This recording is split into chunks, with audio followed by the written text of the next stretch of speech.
மூல வீடாகுது, குத்து வீடாகுது அப்படின்னு சொன்னவங்களுக்கு இது அற்புதமான காலமாக இருக்கும். 2வது உங்களால் முடிஞ்ச வரைக்கும் ஒரு ஃப்ளாட்டாவது வாங்கிக்கோங்க. நான் எதுக்கு உங்களை இன்சிஸ்ட் பண்ணுறேன்னா, யூ இன்வெஸ்ட் சம்வேர். கடன் சுப கடன், அதை பண்ணிங்க. சப்போஸ் அதை வாங்கலைன்னு வச்சிங்க, அந்த சிற சொத்து சேராது. அதனால் தயவு செஞ்சு இந்த காலகட்டத்தில் நீங்கள் கடன் சுப கடன் வாங்கிடுங்க. வாங்கிட்டீங்கன்னா பின்னாடி திரும்பி பார்த்தீங்கன்னா உங்களுக்கு 7.5 உங்களுக்கு ஆரம்பமாகும்.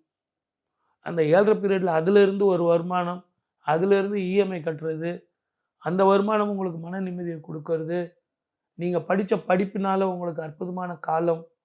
இதை எல்லாத்தோட சளி சம்பந்தமான பிரச்சனைகள் தீரும். தாய்க்கு கொஞ்சம் உடல் ஆரோக்கியம் பார்த்துங்க. அதே மாதிரி இரவு பயணம் இவங்க தவிர்க்கிறது நல்லது.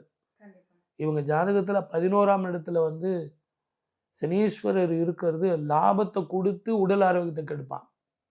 அதனுடைய அர்த்தம் என்ன அப்படின்னு கேட்டிங்கன்னா, இரவு பகல் உட்காரணும், வேலை செய்யணும். சார் அவர் நிறைய பேக்கேஜ் நல்லா கொடுக்குறாரு சார். சும்மா கொடுப்பானா? 11 மணி வரைக்கும் வேலை செய்ப்பா, அதுக்கப்புறம் லேப்டாப் எடுத்துன்னு வீட்டுக்கு போப்பா, அதுக்கப்புறம் காலையில் வந்துருப்பா 11 மணிக்கு, வரும்போதே லேப்டாப் எடுத்துன்னு வந்துருப்பா அப்படின்றான்.